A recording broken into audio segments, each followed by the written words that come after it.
Lebanon में फंसे भारतीय नागरिकों को खालसा एड संस्था द्वारा वापस लाया गया है। कई कारण रहे हैं कि लेबनान में उनको क्या-क्या समस्या है। फिलहाल हमारे साथ खालसा एड के प्रमुख जसप्रीत सिंह हमारे साथ मौजूद हैं। सर, इनको वापस लाया गया, पहले तो ये बता दीजिए इनको क्या समस्याएँ थी? कैसे इनको परेशानियाँ आ रही थी वहाँ पर जो इनको वापस लाने में आपको जो दिक्कतें भी आई? सबसे पहले तो ये जितने भी 5 लोग हैं, ये पिछले कई सालों से लेबनान में हुँ, कह लो कि फँसे हुए थे। हुँ, तो दिक्कतें ये आ रही थी कि जब भी ये कभी एम्बेसी के पास जाते थे या कभी पुलिस स्टेशन वो एम्बेसी बोल देती थी, पुलिस स्टेशन में कंप्लेंट लिखाओ, पुलिस स्टेशन वाला जो इनका कॉन्ट्रैक्टर है, उनके पास भेज देता था। हुँ, ये वैसे ही उसी चक्रव्यूह में घूमते, कई डेढ़ साल, कोई 2 साल, कभी 4 साल इन लोगों को हो चुके थे वहाँ फँसे हुए। हुँ। तो बात की जाए तो एक क्या वॉर भी एक बड़ा कारण रही है इनको जो वहाँ पे समस्याएँ आई जब इनके एम्बेसी द्वारा सुनवाई हुई? ये बेसिकली बड़े सालों से वापस आने के लिए वहाँ बैठे हुए थे कि वापस आना चाहते थे क्योंकि पासपोर्ट इनके होल्ड कर लिए गए थे वहाँ के कॉन्ट्रैक्टर से। हुँ, जो वॉर से या आप कह लो कि वो इनको ये दिक्कतें आ रही थी कि इनको मेंटल ट्रॉमा बहुत हो चुका था। कोई कई कई जैसे किसी के मदर एक्सपायर हो चुके थे, किसी की लाइक टाँग में प्रॉब्लम आ चुकी थी, फ्रैक्चर हो गया, कोई मेडिकल एड नहीं थी, पैसे नहीं थे। हुँ, सो जब वॉर हो गई तो काम नहीं है तो मॉनेटरी स्ट्रेस भी आता है। हुँ, सो इनको जो मेंटल और जो फाइनेंशियल स्ट्रेस बहुत ज़्यादा था। तो हुँ। उसी के लिए ये लोग जैसे कि गुरुद्वारा साहब में जा रहे थे, जो बेरूट में गुरुद्वारा साहब है, वहाँ जाते थे, वहाँ लंगर की जैसे लंगर कर खा के अपना सेवा भी कर रहे थे वहाँ पे। तो ऐसे लाइक उनको वो दिक्कत ज़्यादा थी वहाँ पे। तो जैसे इन्होंने बताया कि वहाँ पर काम करते थे, वहाँ पर इनको जो इनकी पेमेंट थी वो पूरी नहीं दी जाती थी और इनको वापस मतलब इन्होंने वापस आना था लेकिन वहाँ की एम्बेसी भी जो सुनती ज़रूर थी लेकिन आगे जो गवर्नमेंट थी वो पूरा साथ नहीं दे रही, ऐसी समस्याएँ थी क्या? काफ़ी ज़्यादा प्रॉब्लम थी, वहाँ की गवर्नमेंट नहीं हमारी अपनी भी एम्बेसी की वहाँ इश्यू थे वो क्योंकि अब वहाँ पे एम्बेसी भी इनको एंटरटेन नहीं कर रही थी और हुँ, वहाँ की गवर्नमेंट जो है उनको सपोर्टिव नहीं है। ये एक्चुअली ये प्रॉब्लम अकेले लेबनान की नहीं है, ये प्रॉब्लम बेसिकली जितने भी अरब देश हैं उन सभी हुँ, में ये प्रॉब्लम आती है क्योंकि उसका इश्यू क्या है बेसिकली हुँ, जो सिस्टम क्रिएट हो चुका है। हुँ, वहाँ के जो एजेंट्स हैं ना वो यहाँ के ट्रैवल एजेंट्स को पे करते हैं हुँ, वहाँ लेबर लेके जाने के लिए। वो हुँ, लेबर बेसिकली डेली वेजर एक बंधुआ मज़दूर की तरह होती है। तो ये लोग जब वहाँ पे उन लोगों को लेकर जाते हैं, तो ये वहाँ उनसे भी पेमेंट ले लेते हैं और यहाँ इनसे भी पैसे ले लेते हैं। सो बेसिकली जब ये लोग वहाँ जाते हैं वर्क परमिट पे तो इनके पासपोर्ट एज़ अ सिक्योरिटी वहाँ के जो एजेंट्स हैं या बिल्डर्स हैं वो अपने पास रख लेते हैं। तो जब ये वहाँ से उसको रिलीज़ कराना चाहते हैं वो इनको मिलता नहीं है। सो जो 400 अगर मिलते हैं तो 400 का 300 देने शुरू हो जाते हैं, फिर 200 अगर ये वहाँ से भागने की कोशिश करें इनके ऊपर पुलिस केस करवा देते हैं जो सो काफ़ी ज़्यादा इश्यूज़ मतलब हैं। एक तरह का शोषण किया जाता है। पूरा ह्यूमन राइट्स जो इनका आप इनसे पूछो इनके कैसा ह्यूमन राइट्स वायलेशन कैसे हो रहा था वहाँ। हुँ।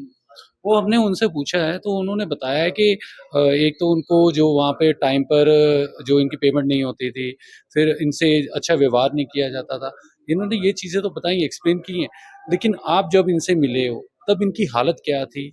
कैसे ये उम्मीद लगा के बैठे हुए थे और आपका क्या सबब बना इनको लाने बेसिकली अगर आप पूछो तो ये पूरे फुल ऑन मेंटल स्ट्रेस में थे। जैसे इनको कोई उम्मीद नहीं थी कि हम वापस जाएँगे क्योंकि एक इन यहाँ पे भाई साहब उनके ना जैसे मदर एक्सपायर हो गए तो वो वापस आना चाहते थे, अपने मदर को लास्ट टाइम मिलना चाहते थे। अगर उन्हें उसे लगा कि अगर उन्होंने माँ को नहीं मिल सका, तो हो सकता है मैं पूरी ज़िंदगी वापस ही ना जा पाऊँ। सो हुँ, दूसरा रास्ता हो जाता है इल्लीगल किसी बॉर्डर को क्रॉस करने के लिए। हुँ, तो अगर वहाँ पकड़े गए तो तब भी 10-15 साल के लिए फँस गए। सो इनके ऊपर मेंटल स्ट्रेस तो बहुत ज़्यादा थी। हुँ। और हमें ऐसे मिले कि जैसे हम कह लो कि ये गुरुद्वारा साहब में जाते थे, वहाँ ये को वार के दौरान भी जो बहुत मैं ज़्यादा वही बताता हूँ कि ये बेसिकली क्या है कि जो खालसा एड है ना, वो इस वक़्त शायद आपको बता दूँ पिछले 27 सालों में से 40 प्लस देशों में हम सेवा करके निभा रहे हैं। उसी तरह लेबनान में भी जैसे वॉर चल रही है, वहाँ भी हम पिछले काफ़ी सालों से लंगर है प्लस वहाँ की लोकल कम्युनिटी को हम सपोर्ट कर रहे हैं।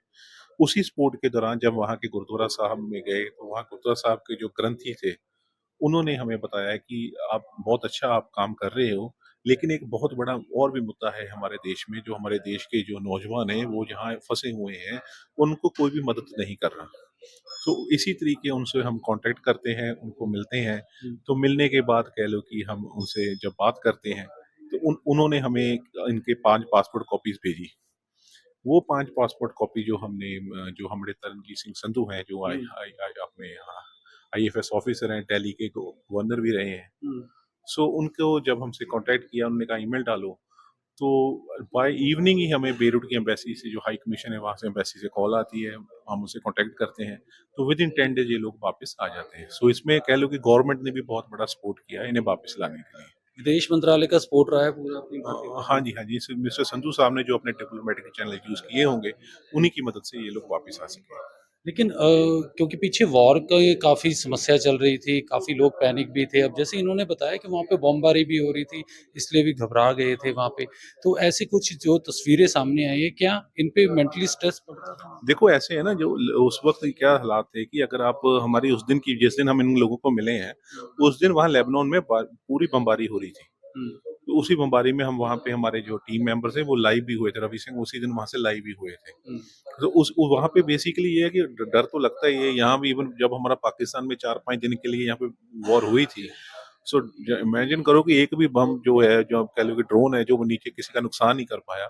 लेकिन जो भी बोलता है ना कि मुझे उसमें कोई फर्क नहीं पड़ा जब मैं हंसी खेल रहा था, वो झूठ बोल रहा होगा, क्योंकि जो वॉर का ट्रॉमा होता है ना, वो लॉन्ग टर्म रहता है। सोचो कि यहाँ जिस देश में ये लोग रह रहे थे, हुँ। वहाँ तो कई सदियों से ये वॉर का जो इजराइल हमला कर रहा है, तो इजराइल वो, क्योंकि उसने बम ने तो देखना नहीं होता ना मैं किस पे गिरना है, हिजबुल्लाह पे गिर रहा हूँ या आम सिविलियन पे गिर रहा हूँ। सो स्ट्रेस तो इनके पास था ही। सो उसी स्ट्रेस के बीच में, जैसे कि उन ऊपर हमारी गवर्नमेंट का कोई सपोर्ट नहीं था उस वक्त इनको, सो इनके लिए लाइक काफी कह लो कि एक मुश्किल वहाँ आ रही थी। पासपोर्ट कैसे इनके मिले फिर? क्योंकि आप तो कह रहे हैं कि वहाँ के जो कॉन्ट्रैक्टर हैं या जो वहाँ पे जो बिज़नेसमैन हैं, जो इनके पासपोर्ट रख लेते, देते नहीं हैं। तो फिर पासपोर्ट कैसे इनको पासपोर्ट नहीं मिला, इनको उन्होंने एक ट्रैवल डॉक्यूमेंट, जिसे व्हाइट पासपोर्ट, वो ट्रैवल डॉक्यूमेंट लेके ये लोग वापस आए हैं। पासपोर्ट तो अभी उन कॉन्ट्रैक्टर के पास है, और इनका कईयों को 8 महीने का, कई कई 1 साल का सैलरी भी अभी तक नहीं मिला। मतलब कि पूरी तरह अगर बात की जाए तो जो अरब कंट्री हैं, वहाँ पे आज भी जो दिक्कतें हैं, समस्याएँ हैं, जो भारतीय लोगों को, वो अभी तक भी ऐसे ही आ रही हैं। बिल्कुल, बिल्कुल जी, मेरे पास अभी ईमेल है, मैं आपको दिखा भी सकता हूँ कि मुझे 2 दिन पहले ही हमें सऊदी अरब में भी हमारा एक पंजाब का नौजवान, 2 नौजवान हैं, हुँ, उन्हें भी इसी तरीके से शोषण किया जा रहा था। अगर जब ट्रक में ड्राइवर थे, हुँ। उन्होंने जब भागने की कोशिश की तो उन्हें अरेस्ट कर लिया। एक को 3 साल की सज़ा होगी, दूसरा वहाँ पे जैसे कि 1.5 साल में वापस आ गया। सो वो 3 साल वाले का जब अभी और उन्होंने साल 2 साल बढ़ा दिया है। सो बेसिकली वहाँ पे हमारे जितनी भी जो लेबर जा रही है, उनको बहुत मुश्किल आती है। तो अभी मतलब जैसे आपकी संस्था इन लोगों की मदद कर रही है, और भी कई संस्थाएँ हैं, लेकिन आपकी संस्था और भारतीय गवर्नमेंट के साथ मिलकर अभी भी लाने का प्रयास कर रहे हैं, जो लोग अभी भी बाहर फँसे हुए हैं?